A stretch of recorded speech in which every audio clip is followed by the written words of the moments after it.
Hello friends, nursing foundation 2 chapter 2 ആണ് nursing process. അപ്പോൾ എന്താണ് നഴ്സിംഗ് പ്രോസസ്സ്? ഒരു സിസ്റ്റമാറ്റിക് അപ്രോച്ചാണ് എന്തിലേക്കുള്ള പ്രൊഫഷണൽ നഴ്സിംഗ് കെയറിലേക്ക്. ഇതിൻ്റെ സ്റ്റെപ്സ് അല്ലെങ്കിൽ കമ്പണൻസ് അല്ലെങ്കിൽ ഫേസസ് ഇത് 3 ചോദിച്ചാലും നമ്മൾ എഴുതേണ്ടതാണ്. Assessment, diagnosis, planning, implementation and evaluation. 5 steps. ഈ ഓരോ സ്റ്റെപ്സുമാണ് ഈ മൊഡ്യൂളിനകത്ത് ഫുള്ള് നമ്മൾ പഠിക്കാൻ പോകുന്നത്. ഇനി ചെറിയൊരു ഡെഫിനേഷൻ നോക്കുവാണെങ്കിൽ നഴ്സിംഗ് പ്രോസസ്സ് സിസ്റ്റമാറ്റിക് ആയിരിക്കും, അതായത് സ്റ്റെപ്പ് ബൈ സ്റ്റെപ്പ് പ്രോസസ്സായിട്ടായിരിക്കും അത് പോകുന്നത്. ഡൈനാമിക് ആയിരിക്കും എന്ന് വെച്ചാൽ പേഷ്യൻറ്റിൻ്റെ ഇപ്പോഴത്തെ സിറ്റുവേഷൻ എന്താണോ അല്ലെങ്കിൽ ആ കറണ്ട് സിറ്റുവേഷൻ അനുസരിച്ചിട്ടായിരിക്കും പേഷ്യൻറ്റ് കെയർ കൊടുക്കാൻ പോകുന്നത്. പിന്നെ പ്രോബ്ലം സോൾവിങ് ആയിരിക്കും. അപ്പം അത് ആർക്ക് വേണ്ടിയിട്ടാണ്? ഇൻഡിവിജ്വലൈസ്ഡ് ആയിരിക്കും. ഓരോ പേഷ്യൻറ്റിനും വേണ്ട കെയർ അവർക്ക് ആ രീതിയിലായിരിക്കും കൊടുക്കാൻ പോകുന്നത്. ഇപ്പോൾ ഒരേ രോഗമുള്ള ആൾക്കാർക്ക് പോലും നമുക്കറിയാം ഇൻഡിവിജ്വലിനനുസരിച്ച് അല്ലെങ്കിൽ അവരുടെ പ്രശ്നങ്ങൾക്കനുസരിച്ച് ഫിസിക്കലി ആകാം അല്ലെങ്കിൽ മെൻ്റലി ആകാം. അപ്പോൾ അതിനനുസരിച്ചിട്ടായിരിക്കും നമുക്ക് കെയർ കൊടുക്കാൻ പോകുന്നത്. അതുകൊണ്ടാണ് ഇൻഡിവിജ്വലൈസ്ഡ് എന്ന് പറയുന്നത്. പിന്നെ എവിഡൻസ് ബേസ്ഡ് പേഷ്യൻറ്റ് കെയർ.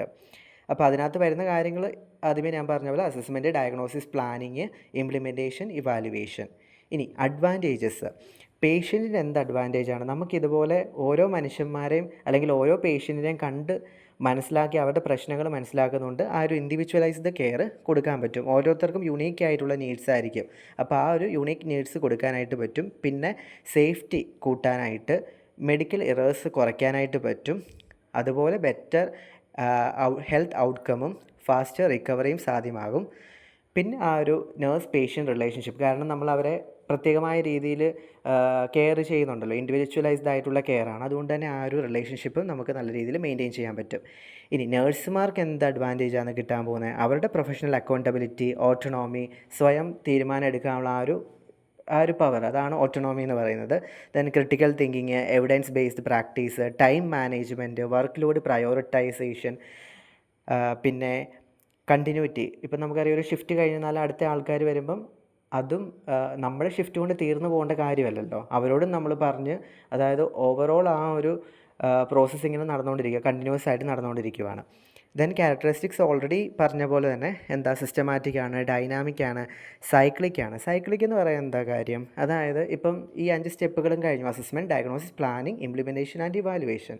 ഇത് കഴിഞ്ഞിട്ടും രോഗിക്ക് എന്താ ഒരു ബെറ്റർ ആയിട്ടുള്ളൊരു ഒരു ഔട്ട്കം കിട്ടണില്ലെങ്കിൽ നമ്മൾ വീണ്ടും എന്താണ്, ഫസ്റ്റ് ആദ്യം തൊട്ട് വീണ്ടും അസസ് ചെയ്യാൻ തുടങ്ങി, എന്തുകൊണ്ടാണ് അത് കുറയാത്തത്.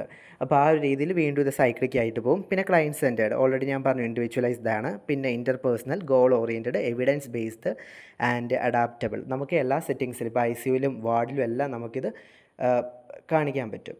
ദെൻ അടുത്തതാണ് അപ്പോൾ നമ്മൾ ഇനിയിപ്പോൾ ഓരോന്നായിട്ട് നോക്കാൻ പോവാണ്. ഒന്നാമത്തേത് അസസ്മെൻ്റ് ആണ്. അസസ്മെൻറ്റും ഈ പറഞ്ഞ പോലെ തന്നെ നമ്മൾ അതിനകത്ത് എന്തൊക്കെ കാര്യങ്ങളാണ് ചെയ്യുന്നത്? ഡേറ്റ നമുക്ക് ഫസ്റ്റ് ഓഫ് ഓൾ കളക്ട് ചെയ്യണം. ആ കളക്ട് ചെയ്ത ഡേറ്റാനെ നമുക്ക് എന്ത് ചെയ്യണം? അനലൈസ് ചെയ്യണം. അനലൈസ് ചെയ്ത് കിട്ടിയ സാധനങ്ങളെല്ലാം കൂടെ നമുക്ക് എന്താണ്, കുറേ ഡേറ്റാസ് ചിലപ്പോൾ കാണും.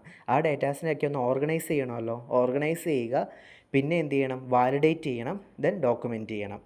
അപ്പം ഈ എൻറ്റയർ നഴ്സിംഗ് പ്രോസസ്സിൻ്റെ ഒരു ഫൗണ്ടേഷൻ തന്നെയാണ് അസസ്മെൻ്റ് എന്ന് പറയുന്നത്. ഇനി ഫസ്റ്റ് നമുക്ക് നോക്കാം കളക്റ്റിംഗ് ഡേറ്റ. കളക്റ്റിംഗ് ഡേറ്റ എന്താ, അപ്പോൾ അത് 2 രീതിയിൽ നമുക്ക് പറയുന്നുണ്ട്. സബ്ജക്റ്റീവും ഉണ്ട്, ഒബ്ജക്റ്റീവും ഉണ്ട്. സബ്ജക്റ്റീവ് ഡേറ്റ അല്ലെങ്കിൽ നമുക്ക് പറയാം സിംറ്റംസ്, കൊവേർട്ട് ഡേറ്റ. ഒബ്ജക്റ്റീവിന് സയൻസ് അല്ലെങ്കിൽ ഒവേർട്ട് ഡേറ്റ. അപ്പോൾ സബ്ജക്റ്റീവാണ് സിംറ്റംസ് എന്ന് പറയുന്നത്. ഈ പേഷ്യൻ്റ് എന്താണോ നമ്മളോട് പറയുന്നത് അതാണ് സബ്ജക്റ്റീവ് ഡേറ്റ. ഇപ്പോൾ പേഷ്യൻ്റ് പറയുവാണ്, എനിക്ക് ഭയങ്കര ടെൻഷനുണ്ട്, അല്ലെങ്കിൽ എനിക്ക് ഭയങ്കര പെയിനുണ്ട്, അങ്ങനെയൊക്കെ പറയല്ലേ. പിന്നെ ഒബ്ജക്റ്റീവ് എന്ന് വെച്ചാൽ നമുക്ക് മെഷർ ചെയ്യാൻ പറ്റുന്നത് അല്ലെങ്കിൽ നമുക്ക് കാണാൻ പറ്റുന്ന അങ്ങനെയുള്ള കാര്യങ്ങൾ. ഇപ്പോൾ BP ഒക്കെ നമുക്ക് മെഷർ ചെയ്യാൻ പറ്റിയല്ല, അത് നമുക്കത് റിപ്പോർട്ട് ചെയ്യാൻ പറ്റും അല്ലേ. 110, ഇപ്പോൾ for example 110/90 mm, 150/90 mm HG, അങ്ങനെയൊക്കെ നമുക്ക് എന്താ പറയാൻ പറ്റും. സോ അതാണ് സബ്ജക്റ്റീവും ഒബ്ജക്റ്റീവും തമ്മിലുള്ള ഡിഫറൻസ്. ഇനി ഡേറ്റാസ് നമുക്ക് എവിടെ നിന്നൊക്കെ ആയിരിക്കും കിട്ടുന്നത്? പ്രൈമറി സോഴ്സ് ഉണ്ട്, സെക്കൻഡറി സോഴ്സ് ഉണ്ട്, പ്രൊഫഷണൽ സോഴ്സ് ഉണ്ട്. അങ്ങനെ 5 രീതിയിൽ വരുന്നുണ്ട്. അപ്പോൾ ഒന്നാമത്താണ് ഈ പറഞ്ഞ പോലെ പ്രൈമറി സോഴ്സ്, അതായത് ഡയറക്റ്റ് ഇൻഫർമേഷൻ നമ്മൾ പേഷ്യൻറ്റിൽ നിന്ന് തന്നെയൊക്കെ എടുക്കുന്നു. ഇപ്പം ഹിസ്റ്ററി കളക്ഷനൊക്കെ നമുക്ക് വരുന്നുണ്ട്. അപ്പം ആ ഒരു ഹിസ്റ്ററി കളക്ഷനാണ്. സെക്കൻഡറി സോഴ്സ് എന്ന് വെച്ചെന്നാൽ ആളുടെ അടുത്ത് നിൽക്കുന്നവരുമായിട്ട് ഇപ്പോൾ ഫാമിലി ആകാം, അല്ലെങ്കിൽ റിലേറ്റീവ്സോ ഒക്കെ ആകാം. പ്രത്യേകിച്ച് ഈ അൺകോൺഷ്യസ് ആയിട്ടുള്ള പേഷ്യൻസ്, പിന്നെ കുട്ടികളുടെ കാര്യത്തിലൊക്കെ എന്താ കുട്ടികൾക്ക് പറയാൻ പറ്റില്ല. അപ്പോൾ അവിടെയൊക്കെ നമ്മൾ പേരൻസിൻ്റെയൊക്കെ ഹെൽപ്പായിരിക്കും, അല്ലെങ്കിൽ പേരൻസിനോടൊക്കെ ആയിരിക്കും ചോദിക്കുക. പിന്നെ കൺഫ്യൂസ്ഡ് ആയിട്ടുള്ള പേഷ്യൻസ് ഉണ്ട്, പിന്നെ എന്തെങ്കിലും തരത്തിലുള്ള കമ്മ്യൂണിക്കേഷൻ ബാരിയേഴ്സ് ഉള്ളവരും ഉണ്ട്.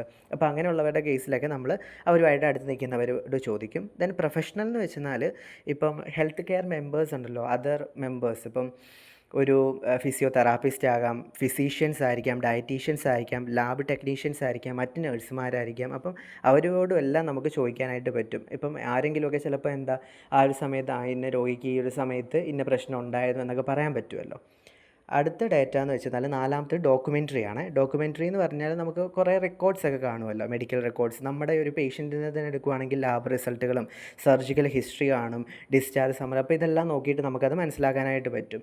ദെൻ റെഫറൻസ് എന്ന് വെച്ചാൽ ലിറ്ററേച്ചർ. ഇപ്പം സ്കൂൾ ഓക്കുപേഷണൽ സ്ഥലത്തെ അവിടുത്തെ എല്ലാ ഹെൽത്ത് റെക്കോർഡ്സൊക്കെ നമുക്ക് എടുക്കാൻ പറ്റും. നഴ്സിംഗ് ജേർണൽസ് ഒക്കെ നമുക്ക് ചെയ്യാൻ പറ്റും.